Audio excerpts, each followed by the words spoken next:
بسم اللہ الرحمن الرحیم۔ السلام علیکم اسٹوڈنٹس، امید ہے کہ آپ سب خیریت سے ہوں گے۔ امتحانات آپ لوگوں کے کیسے ہو رہے ہیں؟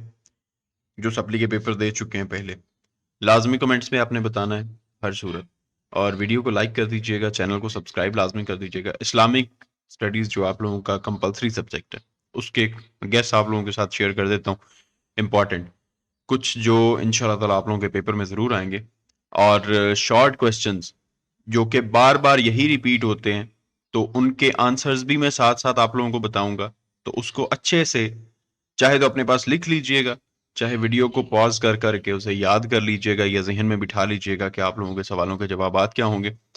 جو بھی اسٹوڈنٹس انگلش کمپلسری کے گیس کی بات کر رہے ہیں، انگلش کمپلسری کے لیے نوٹس پرچیز کر سکتے ہیں، میرا دیا گیا واٹس ایپ نمبر 0309980928، اس پہ کانٹیکٹ کریں، نوٹس پرچیز کریں، تیاری کریں۔ ابھی بھی سٹل آپ لوگوں کے پاس 6-7 دن کا ٹائم موجود ہے۔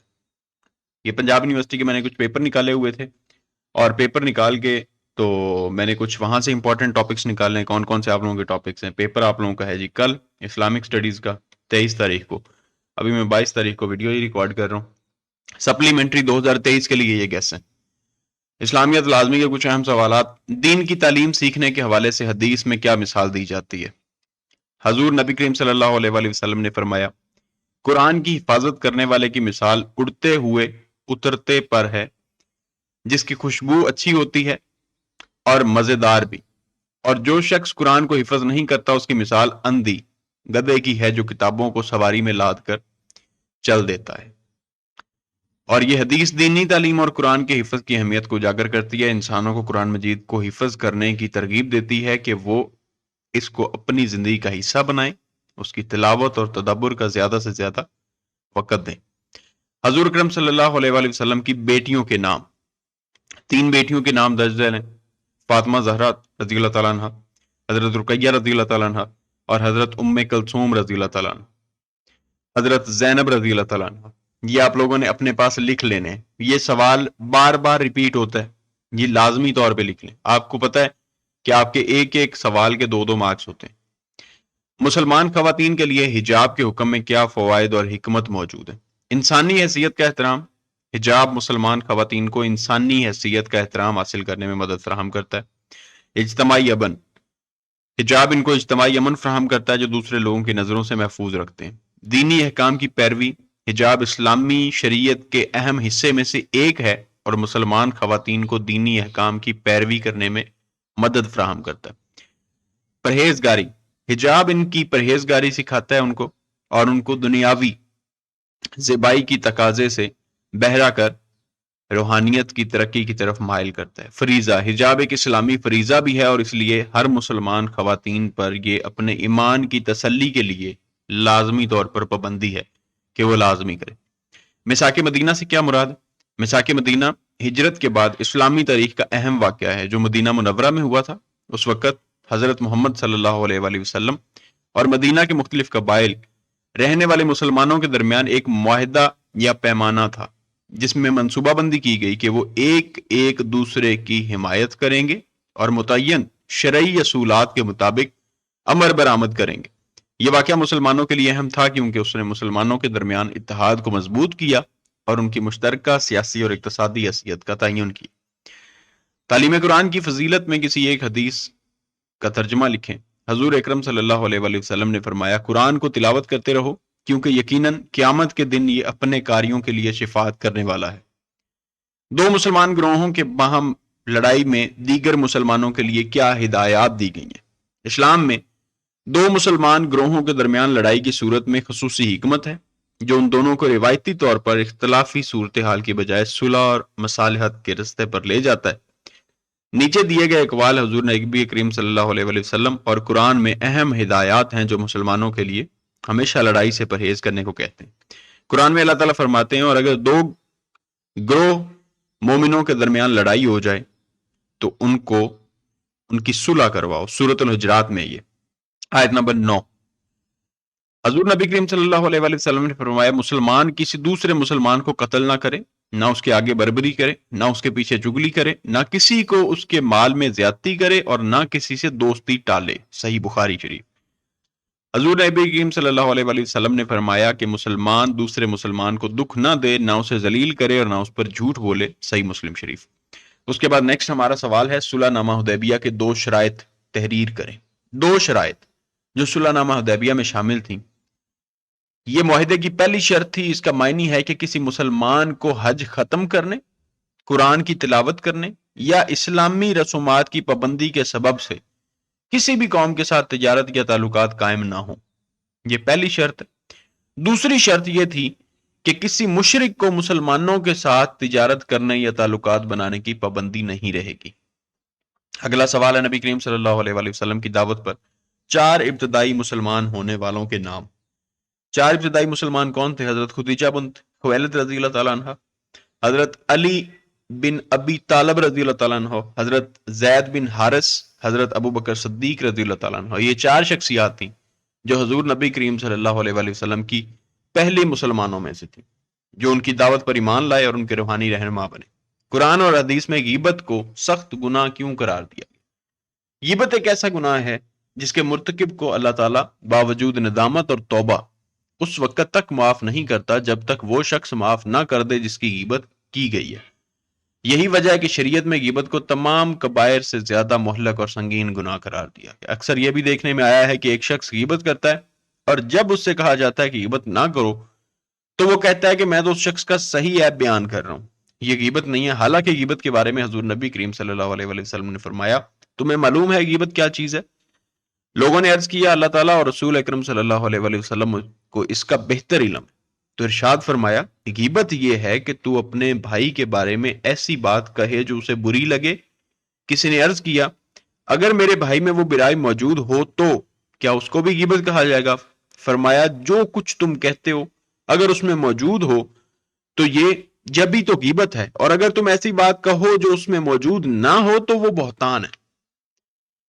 اگر کوئی برائی کسی میں موجود ہے اور اس کی پیٹھ پیچھے آپ بات کر رہے ہو تو وہ غیبت ہے، لیکن اگر ایک برائی اس میں موجود بھی نہیں ہے اور آپ کر رہے ہو تو وہ آپ بہتان لگا رہے ہو، وہ غیبت ہے ہی نہیں۔ بیعت رضوان کی وجہ تسمیہ بیان کریں۔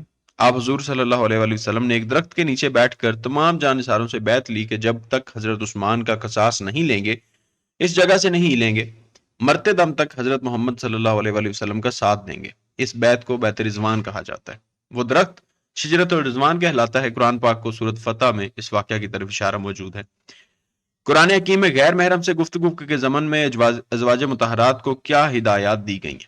قرآن حکیم میں غیر محرم سے گفتگو کے زمن میں ازواج مطہرات کو چند اہم ہدایات دی گئیں جو ان کی پیشہ ورانہ اور اجتماعی رویہ کو مد نظر رکھتے ہوئے۔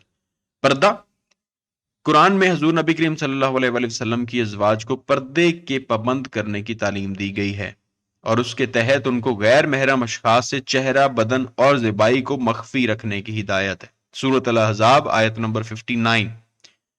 رسول اکرم صلی اللہ علیہ وآلہ وسلم کی اولاد کے بارے میں آپ کیا جانتے ہیں؟ اچھا جی، میں آپ لوگوں کو یہاں پر ایک پرو ٹپ دینا چاہتا ہوں۔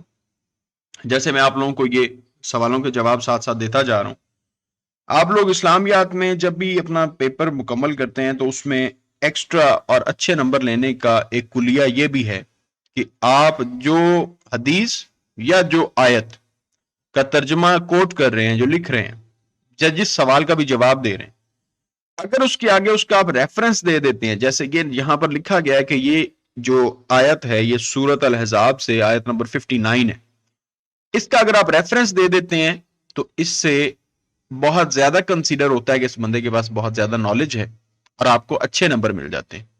یہ ایک سب سے بڑا طریقہ ہے۔ اس کے بعد جی، رسول اکرم صلی اللہ علیہ وآلہ وسلم کی اولاد کے بارے میں آپ کیا جانتے ہیں؟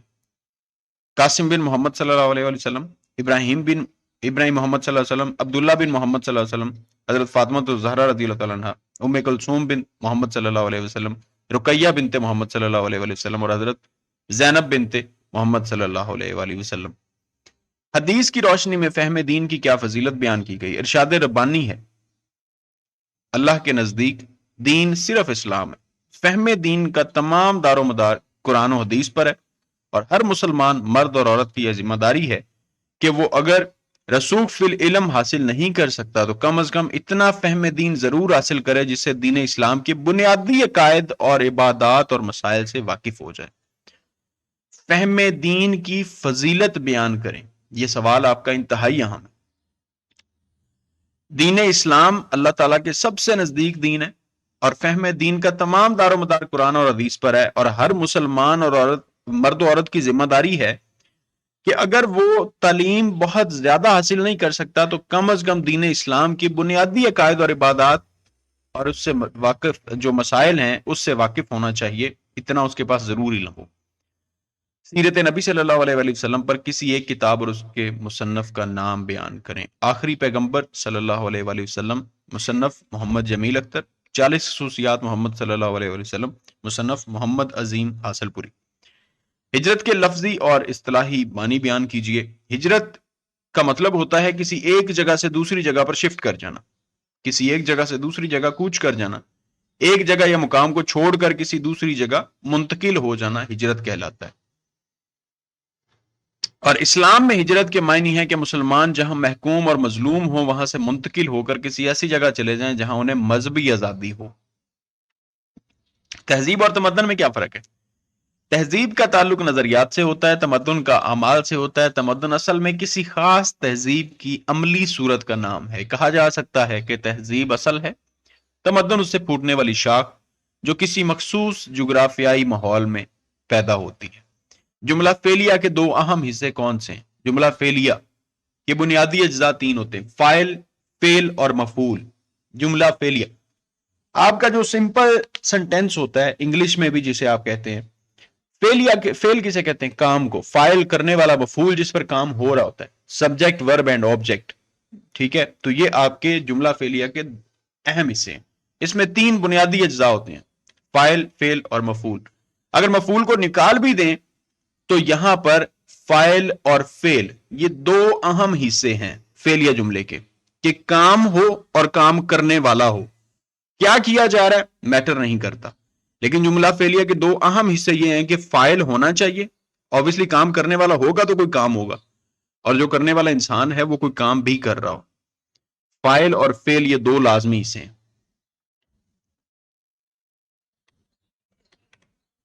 جیسے مثال کے طور پہ یہاں پہ میں مثال دیتا ہوں. ہمارے پاس ایک جملہ چھوٹا سا آئی ایم ریڈنگ. کیا ہو گیا؟ میں پڑھ رہا ہوں. میں فاعل بھی ہوں، پڑھنا کام ہے، میں کام کر رہا ہوں. آئی ایم ریڈنگ اے بک، اس میں کیا ہو گیا؟ مفعول بھی ایڈ ہو گیا، آبجیکٹ بھی ایڈ ہو گیا. سبجیکٹ، ورب اینڈ آبجیکٹ. کیا پڑھ رہا ہے؟ آبجیکٹ کیا ہے؟ کتاب ہے، میں کتاب پڑھ رہا ہوں.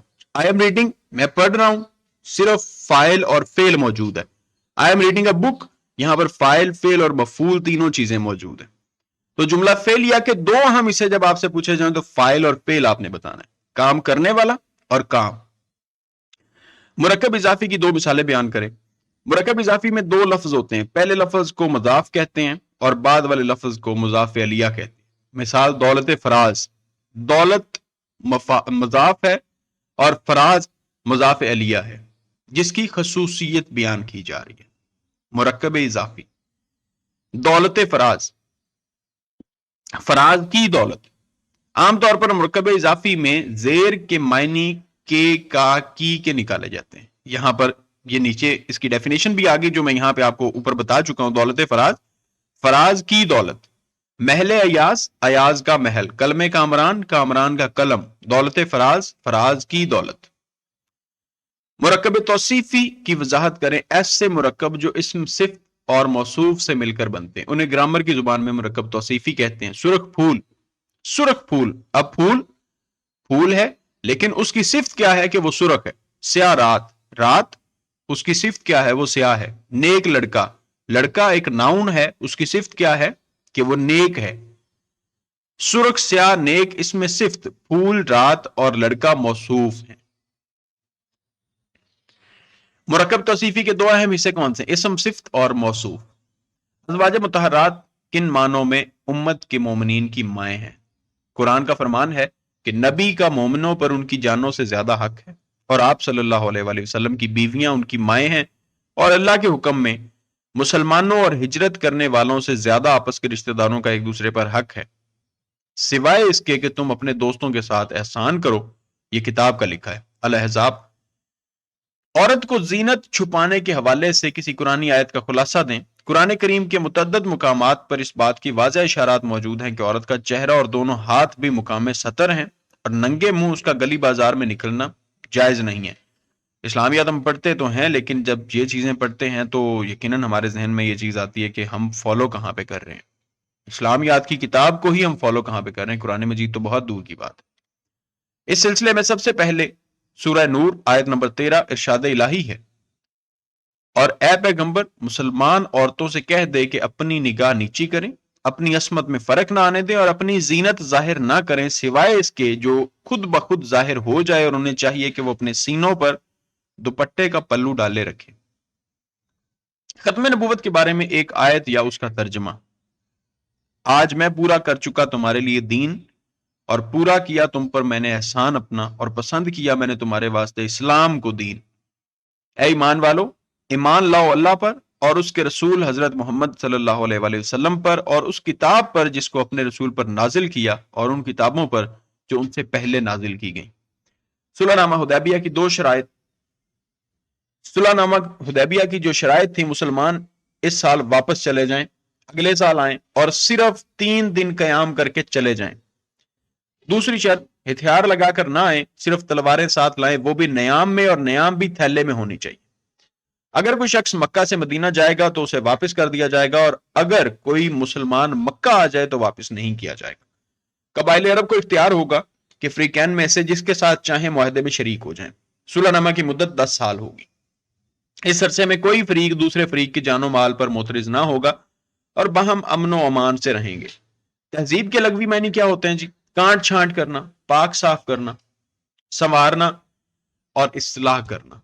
جیسے بتاتے ہیں، کوئی بات کرتے ہیں تو کہتے ہیں یار کوئی تہذیب یافتہ بات کریں، ٹھیک ہے؟ پاک صاف، سنوارنا، اصلاح کرنا، آراستہ و پیراستہ کرنا، شائستہ بنانا، عیوب کو دور کرنا، کسی بھی چیز کے عیب کو دور کر دینا، تہذیب یافتہ اسے کر دینا۔ اصلاح میں تہذیب سے مراد ہے خاص ذہنی ساخت جس سے افراد و ملت کی سیرت و کردار کی تشکیل ہوتی ہے۔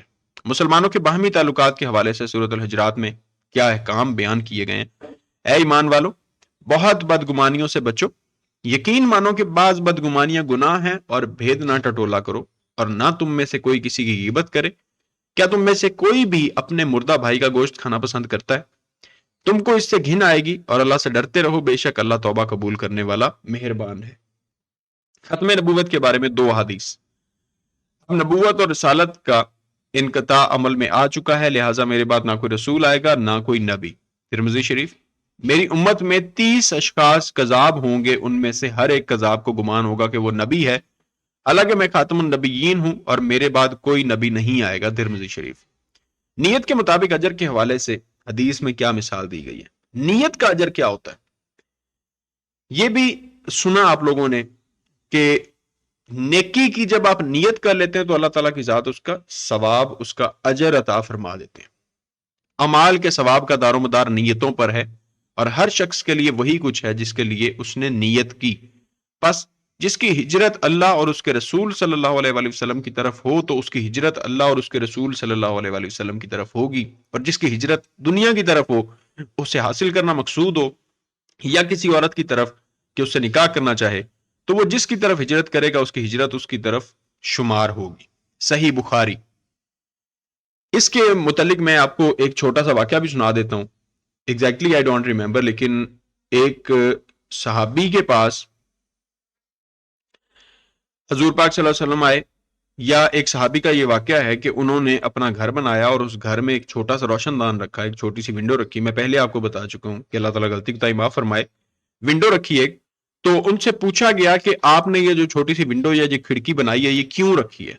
انہوں نے کہا کہ جی روشن دان رکھا ہے اس لیے کہ یہاں سے ٹھنڈی ہوا آئے گی۔